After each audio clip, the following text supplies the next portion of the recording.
Hello guys, welcome. In this video I'm showing you how to change business name in Google Business Profile. So if you're maybe making a rebranding, changing your business's name, maybe you have a shop that you wish to change the name for, and also make sure the corresponding settings are updated on your Google searches for your business. It's pretty simple.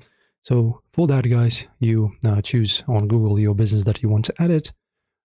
So you do this by just typing in Google Business like this, and you go into here and choose your business.